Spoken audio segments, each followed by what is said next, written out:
Hi friends, welcome back to our YouTube channel. మీరు చూస్తున్నారు master TV. నేను మీ విజయ్ కుమార్.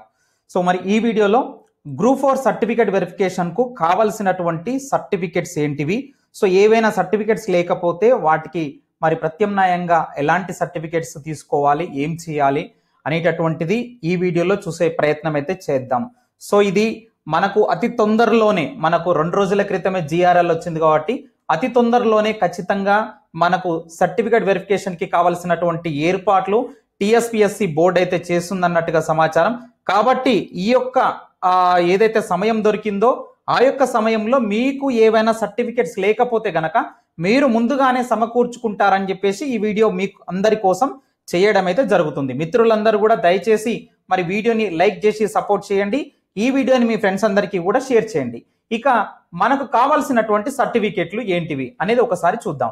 మనకు నోటిఫికేషన్లో మరి పేజీ నెంబర్ 11లో మనకు 10th ఏ కాలంలో కావాల్సినటువంటి సర్టిఫికేట్ల గురించి ఇచ్చాడనమాట. The following certificates documents must to be submitted by the candidates at the time of verification of certificates అని చెప్పేసి క్లియర్ గా మెన్షన్ చేయడం జరిగింది. ఇక చూసినట్లయితే ఫస్ట్ది మనకు కావాల్సింది PDF application form. PDF application form ఇప్పుడు ఏడుంది సార్, 7 నెలల క్రితం ఎగ్జామ్ రాసినాం, హాల్ టికెట్ ఎక్కడో పడిపోయింది, పీడిఎఫ్ అప్లికేషన్ కూడా ఎక్కడో పడిపోయింది, నాకు ఎట్లా ఇప్పుడు నా పరిస్థితి ఏంది అని చెప్పేసి అంటే గనక సో దానికి కూడా మనము ఒక సొల్యూషన్ చెప్తామన్నమాట. సో ఇక మీరు ఇక్కడ ముఖ్యంగా చేయవలసింది ఏంటంటే వెబ్సైట్ లోకి లాగిన్ అవ్వండి. సో వెబ్సైట్ లో లాగిన్ అయిన తర్వాత మీకు ఇక్కడ హోమ్ పేజీలో క్యాండిడేట్ సర్వీసెస్ అని చెప్పేసి ఉంటుందన్నమాట.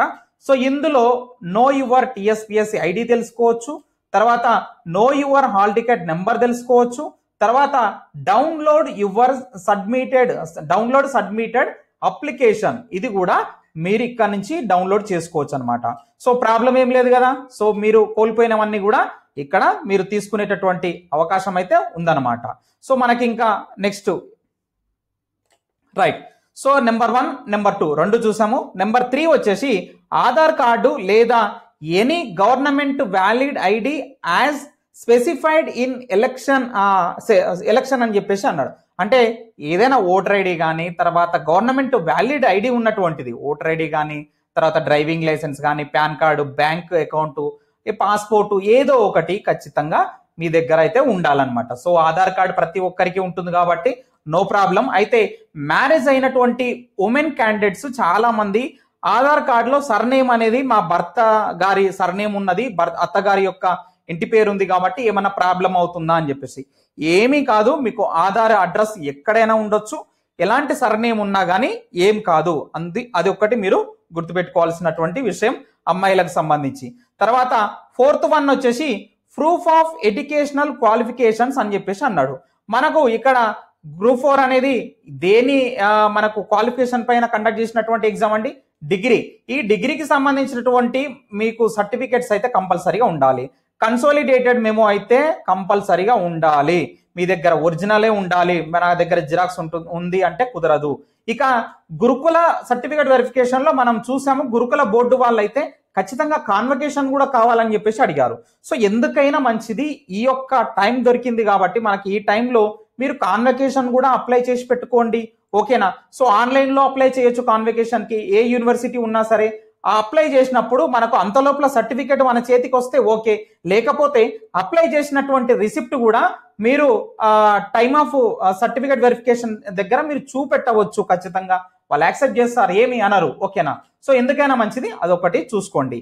ఇక మనకు 5th చూసినట్లయితే SSC memo, date of birth కోసము ఎస్ఎస్సి మెమో ప్రతి ఒక్కరికి ఉంటుంది, అది కూడా చూసుకోండి.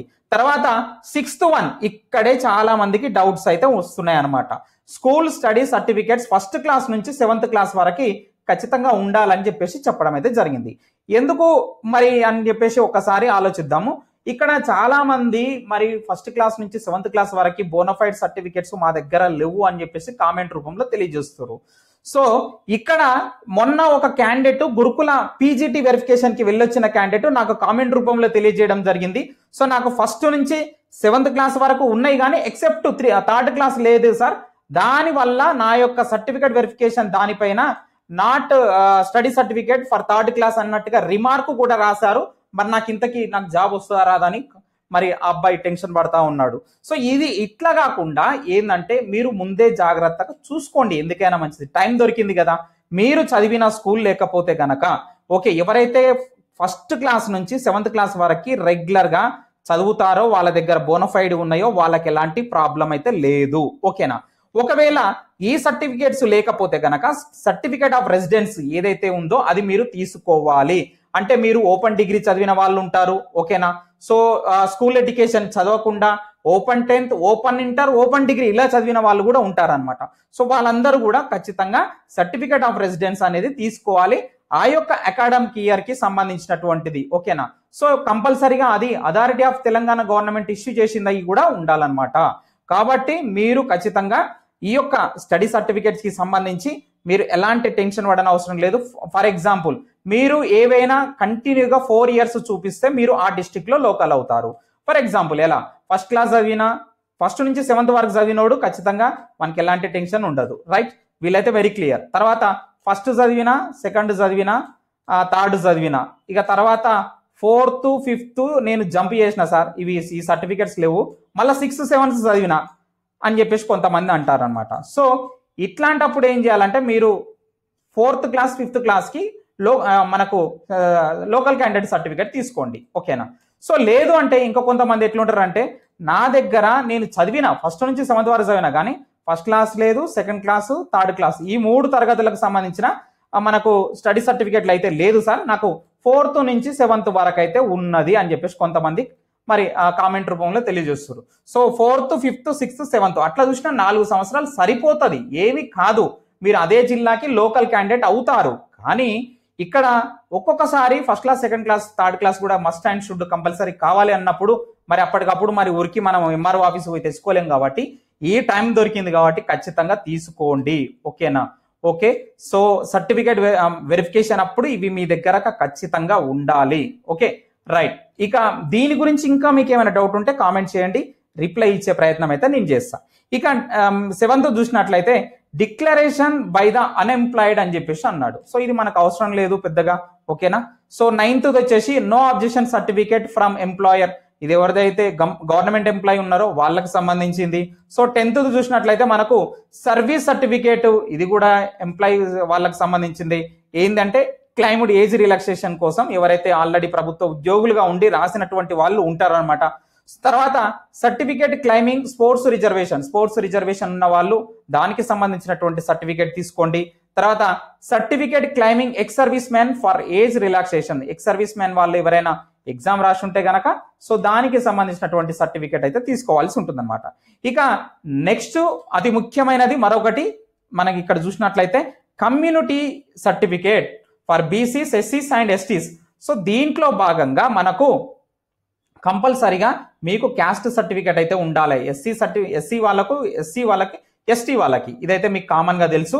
సో ఇక బీసీ క్యాండిడేట్ కి సంబంధించినటువంటి వాళ్ళు కొంతమంది, అందరు కాదండి, నాన్ క్రిమి లేయర్ సర్టిఫికేట్ తీసుకోవాల్సి ఉంటుంది. అందరు కాదు, ఖచ్చితంగా నాన్ క్రిమి లేయర్ సర్టిఫికేట్ ఆ యొక్క దాని పరిధిలోకి వచ్చే వాళ్ళు ఎవరైతే ఉంటారో వాళ్ళు మాత్రం తీసుకోవాలి.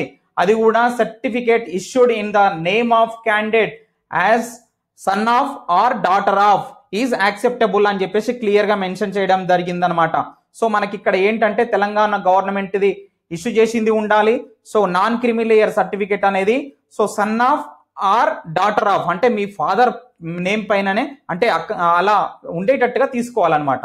మీ హస్బెండ్ నేమ్ తోనే అలా తీసుకోకూడదు. ఇక్కడ వెరీ క్లియర్ గా మెన్షన్ చేశారనమాట. సన్ ఆఫ్ అని ఉండాలి, లేదంటే డాటర్ ఆఫ్ అనే ఉండాలన్నమాట. సో ఇన్కమ్ సర్టిఫికేట్ గురించి చాలా మంది అయితే మరి డౌట్స్ అడుగుతా ఉన్నారు. Income certificate in the financial year of prior to the year అని చెప్పేసి అన్నాడు ఆఫ్ అప్లికేషన్. సో మీరు చాలా మందికి డౌట్ ఉంటుంది, లేటెస్ట్ తీసుకోండి ఏం కాదు, లాస్ట్ ఇయర్ది ఉంటే ఉండింది అది కూడా ఉండనివ్వండి. సో లేటెస్ట్ తీసుకోండి సరిపోతుంది. ఎవరైతే అందరికీ కాదు income certificate, EWS reservation claim చేసుకోవాలనుకున్న వాళ్ళకి మాత్రమే. మరి అది కూడా గుర్తుపెట్టుకోండి. అందరూ మళ్ళీ పోయి ఇక క్యాస్ట్ ఇన్కమ్ ఇయ్యి అని చెప్పేసి ఊకే అప్లై చేయకండి. అట్లా ఎవరికి ఏం సర్టిఫికేట్ అవసరం ఉందో అదే మీరు అక్కడ అప్లై చేయండి. ఇక పిహెచ్ క్యాండిడేట్స్ వాళ్ళకి వీళ్ళందరికీ కూడా ఇంకా వాళ్ళకి సంబంధించినటువంటి సదరం సర్టిఫికేట్ మెడికల్ అథారిటీది ఏదైనా ఉంటే గనక అది అప్లై చేసి మీరు తీసుకోవాల్సి ఉంటుందన్నమాట. సో ఇవన్నీ కూడా ఒరిజినల్స్ మీ దగ్గర ఉండాలి. అలాగే మీరు 2 సెట్ల జిరాక్స్ కూడా మీరు తీసి పెట్టుకోండి సర్టిఫికేట్ వెరిఫికేషన్ కోసము. 2 సెట్ల జిరాక్స్ కూడా అన్ని సర్టిఫికేట్లకు సంబంధించి జిరాక్స్ కూడా తీసి పెట్టుకొని ఉంచుకోండి. సో ఇది అనమాట మీకు కావాల్సినటువంటి సర్టిఫికేట్స్. చాలా నీట్గా క్లియర్గా నేను ఎక్స్ప్లెయిన్ చేశాను. ఇంకా మీకు ఏమైనా డౌట్స్ ఉంటే కనుక మీరు ఖచ్చితంగా మీరైతే కామెంట్ చేయండి, నేను రిప్లై అయితే ఇస్తాను. ఎందుకంటే 1:2 నిష్పత్తిలో లీస్ట్ అనేది మనకు అతి తొందరలోనే ఖచ్చితంగా రాబోతుంది. సో మీరు బార్డర్ మార్కులో ఉన్నటువంటి వాళ్ళు కూడా రెడీ చేసి పెట్టుకోండి, ఎందుకైనా మంచిది. ఎందుకంటే చాలా మంది మరి సర్టిఫికేట్ వెరిఫికేషన్కి వెళ్ళరు. గురుకుల, పీసీ తర్వాత రకరకాలైనటువంటి రిజల్ట్ ఇప్పుడు వస్తున్నాయి కాబట్టి వాళ్ళు అందులో సెలెక్ట్ అయిన వాళ్ళు దీనికి రాకపోతే గనక 1 or 2 మార్క్స్లో మేము దూరంగా ఉన్నామని అనుకున్న వాళ్ళు ఖచ్చితంగా దీంట్లో సెలెక్ట్ అయ్యేటటువంటి అవకాశం కూడా ఉంటుందన్నమాట. సో ఇది ఫ్రెండ్స్ ఈ వీడియోలో. మరి ఈ వీడియోని తప్పకుండా లైక్ చేసి షేర్ చేయండి. Thank you very much.